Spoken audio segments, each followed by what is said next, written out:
உதயநிதி ஸ்டாலின் அவர்களுக்கு முக்கியத்துவம் கொடுக்கணும். உதயநிதி ஸ்டாலின் அவர்கள் யார் யாரெல்லாம் கை காட்டுறாங்களோ அவங்களுக்குலாம் முக்கிய பொறுப்பு கொடுக்கணும். இளைஞர் அணியில் இருக்கிறவங்களுக்கு ரீவாம் பண்ணணும். ஒருவேளை ஜூன் 4 காங்கிரஸ் கூட்டணி தோக்குது அப்படின்னா இந்த விஷயங்கள் எல்லாமே தள்ளி போடணும். இப்போ உதயநிதி ஸ்டாலின் அவர்கள் எம்எல்ஏவாக தேர்வு செய்யப்பட்டதுக்கு அப்புறமா அமைச்சர் பதவி கொடுக்கப்பவே நிறைய ஒரு சில சலசலப்புகள் வெளியே விமர்சகர்கள் முன் வச்சாங்க. இப்போ மீண்டும் அவர் துணை முதலமைச்சராக கொடுக்கப்படுறது அப்படின்றது கட்சிக்குள்ளே இருக்க எல்லாரும் ஏற்றுக்குவாங்களா? சீனியர்ஸ் எல்லாம் ஏற்றுக்குவாங்களா? அவங்க ஜூன் 4 ஒருவேளை காங்கிரஸ் காங்கிரஸ் கூட்டணி இந்திய கூட்டணி ஜெயிக்குதுன்னு வச்சுக்கோங்க, திமுக கூட்டணி ஜெயிக்குதுன்னு வச்சுக்கோங்க, அந்த ஜெயிச்ச அந்த நொடியிலிருந்து திமுகவுக்கு இறங்குமுகம் ஆரம்பிக்கும். இறங்குமுகம் உதயநிதி ஸ்டாலின் இந்த நிமிஷம் வரணும் அன்டெஸ்டட் பொலிட்டிக்கல் லீடர். அவராக போய் ஒரு பிரச்சாரத்தை முன்னிறுத்து எல்லா இடமும் போய் வளரவில்லை. அவர் ஒரு குடும்பத்திலேருந்து வராரு, அதனால் அவருக்கு பதவிகள் ஈஸியாக சுலபமாக கிடைக்குது. அதாவது குறிப்பாக சொல்லணும்னா அவர் சட்டமன்ற உறுப்பினர் ஒரு இடத்துல கேட்குறாருன்னா சும்மா நாம்கே வாசத்துக்கு ஒரு 2 பேர் போடுவாங்க, எங்களுக்கும் சீட்டு கொடுங்க அப்படின்னு. இப்போ உதயநிதி கட்சிக்கு வரப்ப ஒரு யங்ஸ்டர் வராரு அப்படின்னா அது கட்சிக்கு ஒரு பலம் சேர்க்கும். யங்ஸ்டர் வராருன்னு பார்ப்பாங்க. யார் பார்ப்பா? கட்சிக்காரங்க பார்ப்பாங்க. பொதுமக்கள் கிட்ட என்ன போய் சொல்லுவாங்க? அதிமுக குடும்ப அரசியல் பண்ண வராது, அப்படி தானே வரும். அதே விமர்சனம் ஸ்டாலினுக்கு வந்துச்சுல. பட் அதெல்லாம் கலந்து தானே ஒரு முதலமைச்சர் ஸ்டாலின் அவர்கள். ஜூன் 4 தேர்தல் எல்லாருக்குமே முக்கியம். இது தமிழகத்தை பொறுத்தவரையிலும் பார்த்தீங்கன்னா எடப்பாடி பழனிசாமி அவர்கள் தலைமையில் இருக்க அதிமுக என்ன ஓட்டு வாங்கியிருக்கு அப்படின்றதும் முக்கியம். ஓட்டு விகிதாச்சாரம் ஒருவேளை கூடாமல் குறைஞ்சதுன்னா அது பாரதிய ஜனதா கட்சிக்கு நிறைய பேர் போய் சேர்றதுக்கு, பாரதிய ஜனதா கட்சியில் போய் அடக்கலம் ஆகிறதுக்கும் வாய்ப்பு ஆகும். இப்போ அதிமுக ஓட் பேங்க் குறையுது அப்படின்னா அப்போ அந்த ஓட்டை யார் வாங்கியிருக்காங்க? அந்த ஓட்டு பிஜேபிக்கு தான் போகும். தர்மபுரி நல்லா இருக்குன்றாங்க, அதாவது அதிகமான வாக்குகள் வாங்கக்கூடியது. நயினார் நாகேந்திரன் ஒருத்தர் தவிர்த்து பாக்கி எந்த இடத்துலையுமே அதிகமான வாக்குகள் விழும் அப்படின்ற மாதிரி அந்த சமிக்கைகள் வரல. கோயம்புத்தூர்ல அண்ணாமலை கண்டெஸ்ட் பண்றாரு. ரிசல்ட் வரும்போது நீங்க பாருங்க. ஒருவேளை மத்தியில் இந்தியா கூட்டணி ஆட்சிக்கு வராங்க அப்படின்னா இங்க திமுகவில் இருக்கக்கூடியவங்களுக்கு முக்கிய பொறுப்புகள் கொடுக்க வாய்ப்புகள் இருக்கா? யார் யாருக்கு என்னென்ன துறைகள் கொடுக்க வாய்ப்பெல்லாம் இல்லை, கேட்டு வாங்கிக்குவாங்க. திமுக இல்லைன்னா காங்கிரஸ் கட்சியோட நிலைமை என்ன? இன்னைக்கு ஒருவேளை 300 சீட்டு 350 சீட்டு காங்கிரஸ் வந்துடுறா அப்படின்னா வாய்ப்பு இருக்கு. ஆனால் அவங்க போட்டிடுறதே 300 இடம் தானே. இங்கே ஸ்டேட்டில் பொறுத்த வரைக்கும் அங்கே மத்தியில் இந்தியா கூட்டணி வந்துட்டாங்க அப்படின்னா இங்கே டிஎம்கேவால் அந்த அரசியலே செய்ய முடியாது. நீங்கள் எவ்வளோ நாளைக்கு பிஜேபியை காரணம் காட்டி நீங்கள் அப்படியே பிஜேபி பின்னாடி ஒளிஞ்சிட்டு இவ்வளோ நாள் அரசியல் பண்ணீங்க 3 வருஷம். பிஜேபி எதிர்ப்பு அரசியல். பிஜேபி இல்லைன்னா அப்புறம் அதுக்கப்புறம் எந்த கட்சி எதிர்த்து அரசியல் பண்ணீங்க? மக்கள் உங்களை ஒரு சில கேள்வி கேட்பாங்க, அதுக்கு உங்ககிட்ட பதில் இருக்காங்க.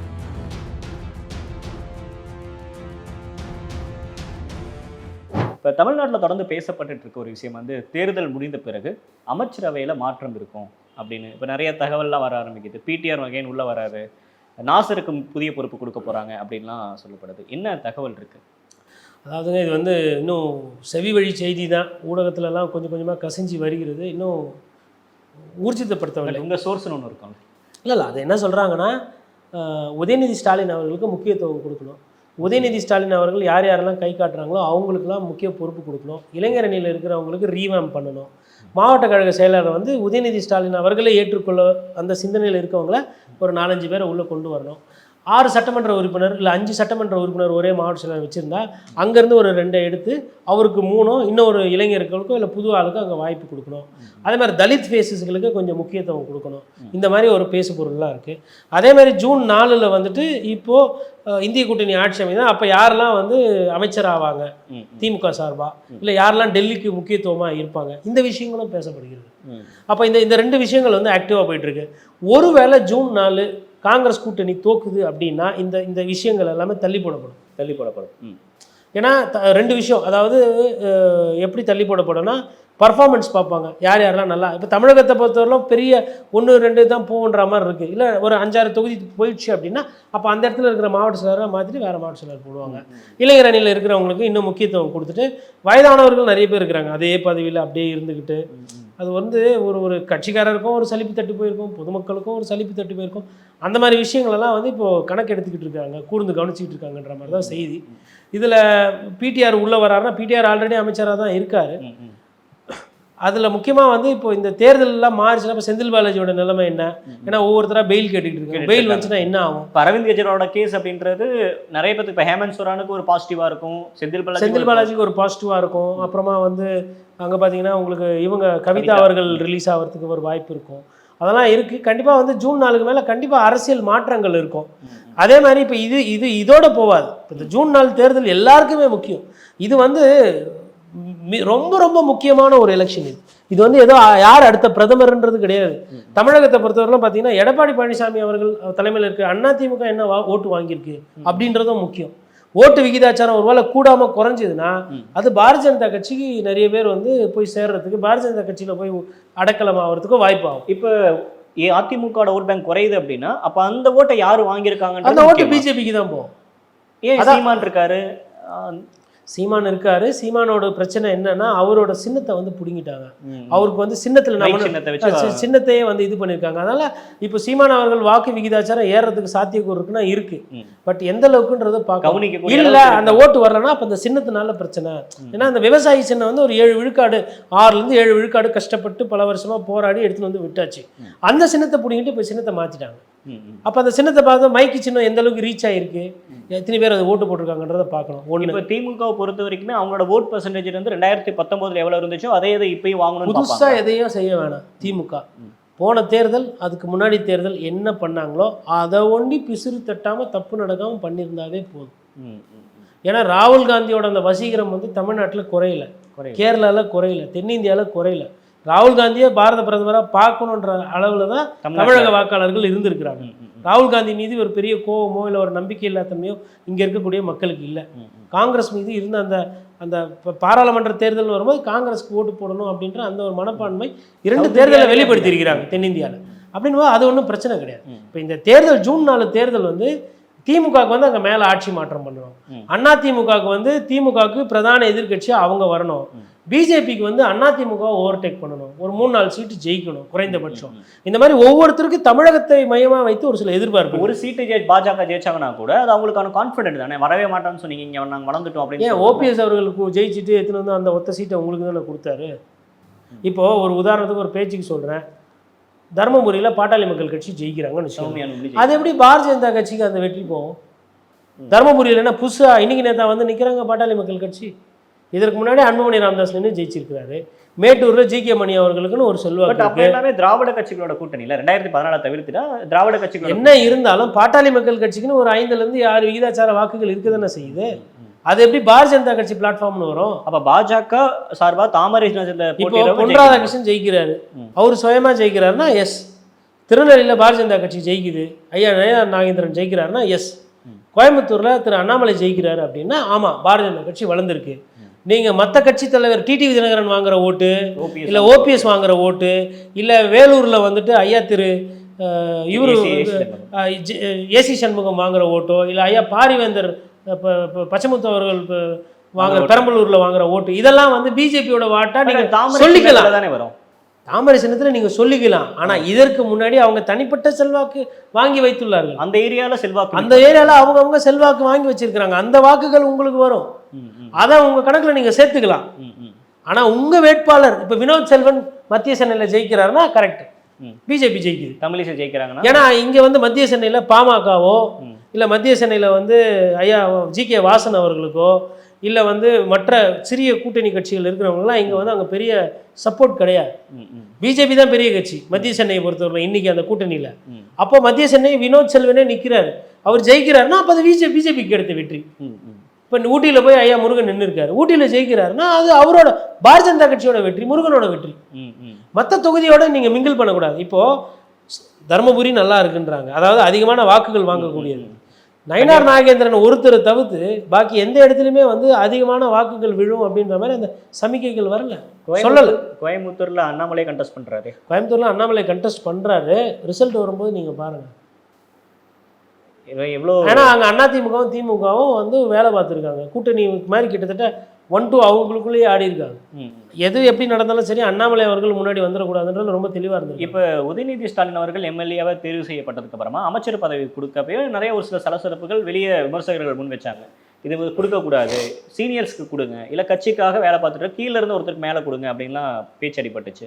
இப்போ மீண்டும் அவர் துணை முதலமைச்சராக கொடுக்கப்படுறது அப்படின்றது கட்சிக்குள்ளே இருக்க எல்லாரும் ஏற்றுக்குவாங்களா? சீனியர்ஸ் எல்லாம் ஏற்றுக்குவாங்களா? அவங்க ஜூன் 4 ஒருவேளை காங்கிரஸ் காங்கிரஸ் கூட்டணி இருக்குது, இந்திய கூட்டணி ஜெயிக்குதுன்னு வச்சுக்கோங்க, திமுக கூட்டணி ஜெயிக்குதுன்னு வச்சுக்கோங்களேன், அந்த ஜெயிச்ச அந்த நொடியிலேருந்து திமுகவுக்கு இறங்கு முகம் ஆரம்பமாகும். இறங்கு முகமா? ஏறுமுகம் தானே சொல்ல. மத்தியில் அவங்க கூட்டணி திமுகவோட வரலாறு எடுத்து பாருங்கள், இவங்க எப்படி பண்ணுற அரசியல் பாருங்கள். ஆட்சி அதிகாரம் வந்தவுடனே கண்ணு முன்னு தெரியாமல் பண்ணுவாங்க அரசியல்.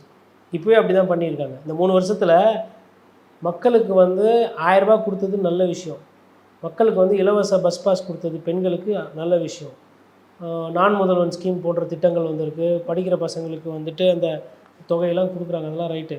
பட் எவ்வளோ விஷயத்தை விலைவாசிலாம் ஏற்றிருக்கீங்க. ஆன்டி இன்கம்பன்சி 3 வருஷம் நிறையவே இருக்குது, ஆன்டி இன்கம்பன்சி நிறையவே இருக்குது. இப்போது அதிமுக ஆட்சியில் அம்மா உணவகம் இருந்துச்சு, வயிறார சோறு சாப்பிட்டுட்டு கம்மி செலவில் சாப்பிட்டுக்கிட்டு இருந்தாங்க. அதுக்கப்புறம் மடிக்கணினி கொடுத்துட்டு இருந்தாங்க, லேப்டாப் கொடுத்துட்டு இருந்தாங்க, அதை நிப்பாட்டிட்டீங்க. அம்மா உணவகத்தை ஒன்றும் இல்லாமல் பண்ணிட்டீங்க, சரியில்லை அம்மா உணவகம் இன்னைக்கு. அப்புறம் அம்மா குடிநீர் இருந்தது, அதுக்கப்புறம் அம்மா சிமெண்ட் இருந்தது, அதுக்கப்புறம் ஆடு மாடு கோழி எல்லாம் கொடுத்தாங்க.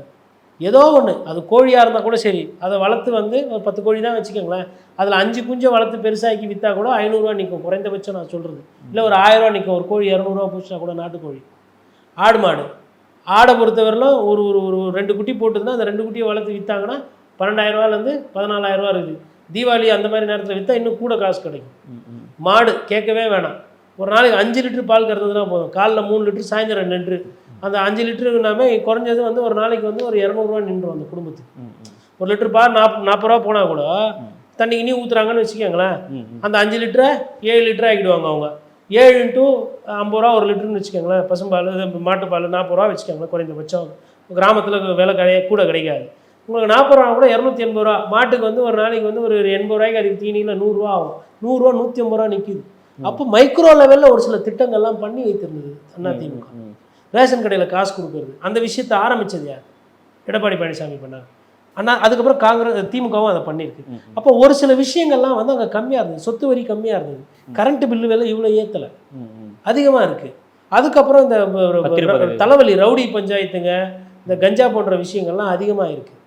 இப்போது நாளைக்கு அதிமுக ஒரு ஆட்சிக்கு வருதுன்னா கஞ்சா விஷயங்கள் வந்து அதிமுகலையும் அதிகமாகும். காரணம் என்னென்னா, இந்த போதைப் பொருட்கள்லாம் வந்து அதிகமாக வருது நகரமைப்பு, அதாவது சென்னை போன்ற நகரங்களுக்கோ இல்லை தமிழ்நாடு போன்ற இடத்துல அதிகமாக வருது. காரணம் அதோட விலை அதிகம், நிறைய லாபம் கிடைக்கிறதுனால உள்ளே வருது. கடுமையான வந்து சட்டத்திட்டங்கள் இல்லை. அப்போ இந்த விஷயங்கள்லாம் இவ்வளோ விஷயங்கள் நெகட்டிவாக இருக்கும்பொழுது அப்போது ஒரு கெட்ட பேர் வரதானே செய்யும். ஒன்று. ரெண்டாவது, மத்தியிலையும் கூட்டு ஆட்சி, மாநிலத்திலும் ஆட்சின்னும் போது என்ன ஆகிடும்னா, அவங்களுக்கு வந்து ஒரு இந்த டெண்டர் மாதிரி விஷயங்கள், முறைகேடுகள், இதில் வந்து இன்னும் ஸ்பீடு எடுப்பாங்க. ஆல்ரெடி இந்த கவுன்சிலர்கள் தலைவலி, இந்த கட்ட பஞ்சாயத்து, இதெல்லாமே நிறைய வந்து அவங்களுக்கு ஒரு குற்றச்சாட்டு வருது. இது ஜெயிச்ச உடனே என்ன ஆகிடுவாங்க, உதயநிதி ஸ்டாலின் போய் எல்லாருமே பிரச்சாரம் பண்ணார், வெற்றி, அதனால் அவருக்கு நம்ம கொடுத்துருவோம் பரிசா அப்படின்னு கொடுத்துருவாங்க. அப்போ ஆல்ரெடி இருக்கிற சர்ச்சையில் இது மேலும் சர்ச்சையாகும். உதயநிதி ஸ்டாலின் வந்து இந்த நிமிஷம் வரணும் அன்டெஸ்டட் பொலிட்டிக்கல் லீடர். நான் ஏன் அன்டெஸ்டட் பொலிட்டிக்கல் லீடர் சொல்கிறேன்னா, அவராக போய் ஒரு பிரச்சாரத்தை முன்னிறுத்து எல்லா இடமும் போய் வளரவில்லை. அவர் வந்து ஒரு குடும்பத்திலேருந்து வராரு, அதனால் அவருக்கு பதவிகள் ஈஸியாக சுலபமாக கிடைக்குது, அதனால் அவர் சட்டமன்ற உறுப்பினர் சீட்டு ஈஸியாக கிடைக்குது. அதாவது குறிப்பாக சொன்னால், அவர் சட்டமன்ற உறுப்பினர் ஒரு இடத்துல கேட்குறாருன்னா சும்மா நாம்கே வாசத்துக்கு ஒரு 2 பேர் போடுவாங்க, எங்களுக்கும் சீட்டு கொடுங்க அப்படின்னு. அதுக்கப்புறம் தலைவருக்கு பார்க்கறதுமே ஸ்ட்ராங் கேண்டிடேட் போடலையே, எதுக்கு? அப்போ என்ன ஆகிடும்னா, இவங்க நினைக்கிறதெல்லாம் கரெக்டு, நம்ம பண்ணுறதெல்லாம் கரெக்டுன்ற அந்த மனநிலையில் இன்னும் தப்பு நிறைய பண்ண ஆரம்பிச்சோம். பிஜேபி இருக்கிற வரலாம் தான் பிஜேபி மோசமான கட்சி, பாரத் பிரதமர் மோடி தமிழகத்தை வஞ்சித்துட்டாரு, ஜிஎஸ்டி போட்டார், டிமானிட்டைசேஷன் போட்டார், கரோனாவில் பாதிப்பு, பெட்ரோல் டீசல் விலை ஏற்றியாச்சு, மக்களுக்கு வந்து அடிப்படையில் பிரச்சனை, வாழ்வாதாரத்தில் பிரச்சனை, மத ரீதியாக பிரச்சனை, சிக்கல். இந்த போதைப் பொருள் பிஜேபியும் ஒரு காரணம் அதிகமாக வர்றதுக்கு. நாட்டோட எல்லைகளை சரியாக பாதுகாக்காதனாலையும் இந்த மாதிரி பிரச்சனைகள் வருது. எப்படி வருது? விமானத்துலேயும் கப்பல் வழியாக தானே வருது. அப்போ நீங்கள் என்ன அர்த்தம்? அதெல்லாம் சரியாக பார்க்கலன்றதான பொருள். இவ்வளோ பிரச்சனை பிஜேபிக்கும் இருக்குது. இந்த பிஜேபின்றது ஒதுங்கிட்டதுக்கப்புறம் மக்களுக்கு எதிரில் எப்படின்னா இருக்கும், காங்கிரஸ் இப்போ தான் ஆட்சிக்கு வருது, உடனே எதிரோ கோபமோ வராது. என்ன பண்ணுறாங்கன்னு ஒரு 6 மாதம் இல்லை 1 வருஷம் பார்ப்பாங்க. அப்போது மக்களுக்கு எதிர்க்கணும், இல்லை ஒரு கேள்வி கேட்கணும், இல்லை அவங்களோட கோரிக்கைகளை செஞ்சு தரணும்னா தமிழக மக்களுக்கு கண்ணெதிரில் தெரிய போகிறது திமுக தான். அப்போ திமுக பர்ஃபார்ம் பண்ணலை, விலைவாசியெல்லாம் சரி பண்ணல, ஏற்றின விலைவாசியில் இதெல்லாம் ரொம்ப ஜாஸ்தி ஏற்றிருக்காங்க. பாசிச பாஜக வீழ்த்துவோம், பாஜக இப்படி பண்ணது அறிக்கை விட முடியாது. பாஜக வீழ்த்துவோம், வீழ்த்திட்டீங்கன்னு வச்சுக்கோங்க. வீழ்த்தினதுக்கப்புறம் என்ன, சொத்து விலை எல்லா விலையும் ஏற்றிருக்கீங்களே, 7-8 வீதம். பைக்கில் முன்னாடிலாம் வந்து 8,000 9,000 தான் இருந்தது, இன்றைக்கி பர்மிட் வந்து 15,000 வருது. ஆட்டோ ஓட்டுற ஆள் வந்து எஃப்சி போய் பண்ணால் முன்னாடி வந்துட்டு 1,500 செலவு பண்ணார்னா இன்றைக்கி 3,500 4,000 செலவு பண்ணோம். இதெல்லாம் அப்போ அவங்கள ஒவ்வொரு வாட்டி எஃப்சி போகும்போது அந்த வயிறு எரியாதா? அப்போ வந்து இங்கே ஸ்டேட்டில் பொறுத்த வரைக்கும் அங்கே மத்தியில் வந்து இந்தியா கூட்டணி வந்துட்டாங்க அப்படின்னா இங்கே டிஎம்கேவால் அந்த அரசியலே செய்ய முடியாது. நீங்கள் எவ்வளோ நாளைக்கு பிஜேபியை காரணம் காட்டி நீங்கள் அப்படியே நீங்கள் பிஜேபி பின்னாடி ஒளிஞ்சிருந்துட்டு இவ்வளோ நாள் அரசியல் பண்ணிங்க 3 வருஷம் பிஜேபி எதிர்ப்பு அரசியல். பிஜேபி இல்லைன்னா அப்புறம் அதுக்கப்புறம் எந்த கட்சி எதிர்த்து அரசியல் பண்ணீங்க? மக்கள் உங்களை ஒரு சில கேள்வி கேட்பாங்க, அதுக்கு உங்ககிட்ட பதில் இருக்காது. ஒருவேளை மத்தியில் வந்து இந்தியா கூட்டணி ஆட்சிக்கு வராங்க அப்படின்னா இங்கே திமுகவில் இருக்கக்கூடியவங்களுக்கு முக்கிய பொறுப்புகள் கொடுக்க வாய்ப்புகள் இருக்கா? யார் யாருக்கு என்னென்ன துறைகள் கொடுக்க வாய்ப்புலாம் இல்லை, கேட்டு வாங்கிக்குவாங்க. திமுக இல்லைன்னா காங்கிரஸ் கட்சியோட நிலைமை என்ன இன்னைக்கு? ஒருவேளை 300 சீட்டு 350 சீட்டு காங்கிரஸ் வந்துடுறா அப்படின்னா வாய்ப்பு இருக்குது. ஆனால் அவங்க போட்டியிடுறதே 300 இடம் தானே. காங்கிரஸால் தனி பெரும்பான்மை வாங்க முடியாது, அதுக்கு சாத்தியமே இல்லை. ஏன்னா நிற்கிறதே 300 சில்லற தான். 300 சில்லறதில்ல 275 கிட்ட நீங்கள் ஜெயிக்கணும். பிரச்சனை அது வந்து 85% 80% ஸ்ட்ரைக் ரேட்டு. 80% ஸ்ட்ரைக் ரேட்டு காங்கிரஸால் முடியாது. இண்டோர்லேயும் சூரத்லேயும் வேட்பாளரே போட முடியல காங்கிரஸ் கட்சியால். வேட்பாளர் இவர் தான் காங்கிரஸ் கூடிய காப்பாற்ற போறாரு, இவர் தான் கை சின்னத்துக்கு ஓட்டு கேட்க போறாரு, ஒரு தரமான மனிதனை நிறுத்துறதுக்கு திராணி இல்லாம போச்சு. இப்ப உதயநிதி கட்சிக்கு வரப்ப ஒரு யங்ஸ்டர் வராரு அப்படின்னா அது கட்சிக்கு ஒரு பலம் சேர்க்கும். யங்ஸ்டர் வராருன்னு பார்ப்பாங்க. யார் பார்ப்பா? கட்சிக்காரங்க பார்ப்பாங்க. பொதுமக்கள் கிட்ட என்ன போய் சொல்லுவாங்க? அதிமுக குடும்ப அரசியல் பண்ண வராரு, அரசியல் வாரிசு தானே அவரு, அப்படிதானே வரும். அதே விமர்சனம் ஸ்டாலினுக்கு வந்துச்சுல. பட் அதெல்லாம் கலந்து தானே ஒரு முதலமைச்சர். ஸ்டாலின் அவர்கள் எப்பயோ ஆட்சி அரியணைக்கு வந்திருக்கணும், இதற்கு முன்னாடியே முதலமைச்சர் ஆயிருக்கணும். கலைஞர் இருக்கவே முதலமைச்சர் ஆயிருக்கணும். ஏன் வரலன்னா அந்த குடும்ப அரசியல். நீங்கள் அதாவதுங்க, இப்போ உத்தவ் தாக்கரேவை பார்க்குற பார்வை வேற, பாலாசாஹிப் தாக்கரே இருந்தப்போ பார்த்த பார்வை வேற. அதை தான் இன்னைக்கு மகாராஷ்டிரத்திலே சொல்கிறாங்க. ஒரு தலைமை இல்லை, இல்லை தலைமையை மறைஞ்சிட்டதுக்கப்புறம் அவங்க ஃபேமிலியிலேருந்து வரும்பொழுது அதை ஏற்றுக்குருவாங்க. இப்போ அவரோட வாரிசு இல்லை, அவர் அரசியல்லேருந்து ஓய்வு பெறுறாரு அதனால் இவரை போடுறாரு அப்படின்னா அது கதை வேற. ஆனால் ஆக்டிவாக இருக்கும்பொழுது அப்பாவுக்கு ஒரு பதவி, பையனுக்கு ஒரு மகனுக்கு ஒரு பதவி, அப்புறம் சகோதரிக்கு ஒரு பதவி, மற்ற சொந்தக்காரங்களுக்குலாம் எதனா இருக்கும் அப்படின்னா அது வந்து மக்கள் ரொம்ப நேரடியாக அதை கேட்பாங்க அப்படின்னு சொல்ல வரீங்க. கேட்குறாங்களோ கேட்கலைங்க, அந்த கோவம் இருக்கும். நானா கேட்குறேன், திமுக வந்து அதிமுக விட எவ்வளோ விகிதாச்சாரத்தில் வெற்றி பெறுது? ஒவ்வொரு தேர்தலையும் 10% விகிதாச்சாரத்தில் வெற்றி பெறுது, 1.5% விகிதாச்சாரம், 2.5 விகிதாச்சாரம், 2% 3% தான் ஸ்விங்கு. ஒரு சில நேரத்தில் அதிகபட்சம் போனால் அதிமுக வேணால் அதிகமான வாக்கு விகிதத்தில் ஜெயிச்சிருக்கு. இவங்களை பொறுத்தவரையிலும் ஒரு க்ளோஸ் மார்ஜினில் தான் ஜெயிச்சிட்டு இருக்காங்க. அப்போ என்ன அர்த்தம்னா, உங்கள் மீது இருக்கிற குறைகள், உங்கள் மீது இருக்கிற குற்றச்சாட்டுகள் நீங்கள் இது வேற சரி செய்யவில்லை. இல்லை, இதை இப்படி எடுத்துக்கங்க.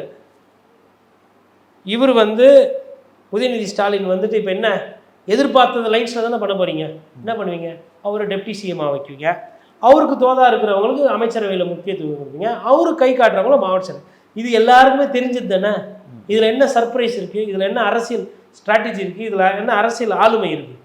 இல்லை, ஒரு வாரத்துக்கு இப்படி வைத்துக்கோங்க, பதவியை ராஜினாமா பண்ணுறார் யார்? உதயநிதி ஸ்டாலின். நான் விளையாட்டுத்துறை அமைச்சராக இல்லை, கட்சி தலைவர், புதுசாக ஒரு முதலமைச்சர் போட்டு 1 வருஷத்துக்கு ஒரு முதலமைச்சர் போட்டு ஒரு அதாவது இதுதான் திமுக, இதுதான் அரசியல். ஊழல் இல்லை, லஞ்ச லாவணியம் இல்லை, காவல்துறையில் இருக்கிறவங்க பொதுமக்கள்கிட்ட கண்ணியமாக நடந்துக்கிறாங்க. கவுன்சிலர் யாருன்னா போய் பில்டிங் கட்டணம் பண்ணுறாங்க, அங்கே எங்கே போய் இப்போ அதை காசு கொடு இதை காசு கொடுன்னு கேட்டால் தொலைச்சிருவேன்.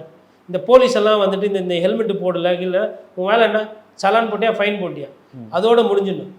இந்த கஞ்சா அபின் யாருன்னா எடுத்து வச்சுட்டு இருந்தால் தூக்கி போட்டு மீறி இது நடக்கிறது வந்து திமுக ஆட்சி. இந்த திமுக தலைமை ஏற்றிருக்கிறது உதயநிதி ஸ்டாலின். இவர் தான் இளைஞர்களுக்கு முதலமைச்சரே வந்து கட்டுப்பாட்டில் வைத்திருக்கிறார் உதயநிதி ஸ்டாலின். அப்படின்னா அண்ணா சொன்ன மாதிரி ஆட்சி வரும் போகும், ஆனால் கட்சி நிற்கும். துண்டுக்கும் வேட்டிக்கும் வித்தியாசம் இருக்குது. அப்போ உதயநிதி ஸ்டாலின் வந்து வேட்டி எடுக்கிறாரு, துண்டு நான் யாரு கழுத்தில் வேணா போடுவேன், நினச்சா தூக்குவேன் அப்படின்னா he will become a supreme boss. இதை பண்ணுறதுக்கு ஒரு தைரியம், ஒரு தோரணை, ஒரு நெஞ்சுறுதி, ஒரு ஸ்ட்ராட்டஜி வேணும்.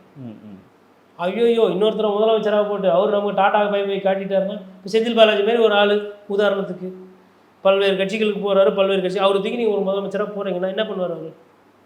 சொல்ல முடியுமா உங்களால்? மொத்தமாக தூக்கிடுவார். இல்லை எடப்பாடி பழனிசாமி மாதிரி ஒரு ஆள் முதலமைச்சராக போட்டுறீங்க, பதவியெல்லாம் ஏற்றுக்கிறாரு காலில். எடப்பாடி பழனிசாமி தான் திமுக இல்லையே யாரும். என்னங்க எடப்பாடி பழனிசாமி மாதிரி யாரும் திமுக அதெல்லாம் சொல்ல முடியாது, எல்லாம் அரசியல்வாதிகள் தானே. என்ன இவங்கெல்லாம் என்ன திமுகலேயே பிறந்து திமுகலேயே பாடம் பயிற்சி திமுக அறக்கட்டையிலேருந்து வந்து திமுக கொள்கையிலேயே பேணி காத்தவர் தானே. ஐயா ஈவாவேலு எங்கேருந்து வந்தார்? சேகர்பாபு எங்கேருந்து வந்தார்? செந்தில் பாலாஜி எங்கேருந்து வந்தார்? செல்வ கணபதி எங்கேருந்து வந்திருக்கிறாரு? இந்த லிஸ்ட்டு போனால் போயினே இருக்கும். இன்னும் சுருக்கமாக சொல்ல போனால் ராஜகண்ணப்ப திமுக காரங்களை விட அதிமுகலேருந்து வந்து திமுக இன்னைக்கு கோல் வச்சுனவங்க தான் அதிகமாக இருக்கிறாங்க. எது திமுக எது அதிமுகன்னு தெரியாமல் இருக்குது. அப்போ அதிமுகன்ற இருக்கிறது வரலும் செந்தில் பாலாஜி இருப்பாங்க, எடப்பாடி பழனிசாமி இருப்பாங்க, ஓபிஎஸ் இருப்பாங்க, சசிகலா இருப்பாங்க. அதிமுகன்றது வேணும், அதிமுகலேருந்து யார் வந்தால் சேர்த்துக்கினாலாம். அப்போ அதிமுகவோட அந்த குணாதிசயம் வராதா? ஓகே, இறுதியாக ஒரு கேள்வி, யார் யாருக்கு என்னென்ன பொறுப்பு அப்படின்றத சொன்னீங்கன்னா கொஞ்சம் நல்லாயிருக்கும். யார் கொடுக்க மேக்ஸிமம் என்ன போக வாய்ப்புகள் இருக்குது அப்படின்னு ஒரு தோராயமாக ஏதாச்சும் சொல்ல வாய்ப்புகள்? இல்லை, இப்போ தமிழகத்தை பொறுத்த இது வந்து கொஞ்சம் ஒரு ஒரு எந்த அளவுக்கு கரெக்டாக இருக்கும்னு தெரியல. ஜூன் 4 ரிசல்ட் பார்த்து தான் நம்ம பார்க்கணும். பொதுவாக வந்து தமிழகத்தை பொறுத்தவரைலாம் பார்த்தீங்கன்னா இது வந்து ஒரு வெல்ஃபேர் ஸ்டேட், அதாவது முன்மாதிரி மாநிலம்.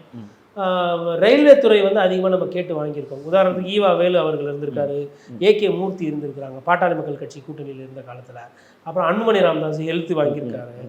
அப்போது இந்த துறை மீது வந்து இங்கே தென்னக ரயில்வே வந்து ஒரு சிறப்பான ரயில்வே. அதாவது மற்ற ரயில்வேவோட ஒப்பிடும்போது இது வந்து என்னோட எதிர்பார்ப்பு யாருக்குன்றதை விட என் பார்வையில் நான் வச்சுக்கிறேன். இது வந்து இது நடக்கும் அப்படின்றது இல்லை, இப்படிலாம் இருந்தால் நல்லா இருக்குன்ற மாதிரி நான் இந்த கேள்விக்கு பதில் சொல்கிறேன். அதாவது ரயில்வே துறையில் வந்து அமைச்சர் தமிழ்நாட்டுக்கு கிடைத்தாங்கன்னா அது வந்து நல்லா இருக்கும். காரணம் என்னன்னா உங்களுக்கு வந்து ஒரு ஒரு மக்கள் குறைகள் எது ஒன்றுனாலும் கேட்கறதுக்கோ கொள்றதுக்கோ ஈஸியாக இருக்கும். ஏன்னா இங்கே தான் வந்து ஐசிஎஃப் கோச் ஃபேக்ட்ரி இருக்குது. வந்தே மெட்ரோ ஆகட்டும், வந்தே பாரத் ட்ரெயின் ஆகட்டும், இங்கேருந்து தான் போகுது. வழக்கமாக என்ன ஆகுதுன்னா செய்யறது ஃபஸ்ட்டு இங்கேருந்து செய்வாங்க, ஆனால் அதை வந்து பாம்பேக்கோ இல்லை மற்ற மாநிலத்துக்கு தான் ஃபஸ்ட்டு கொடுப்பாங்க, கடைசியாக தான் தென்னக ரயில்வே கொடுப்பாங்க.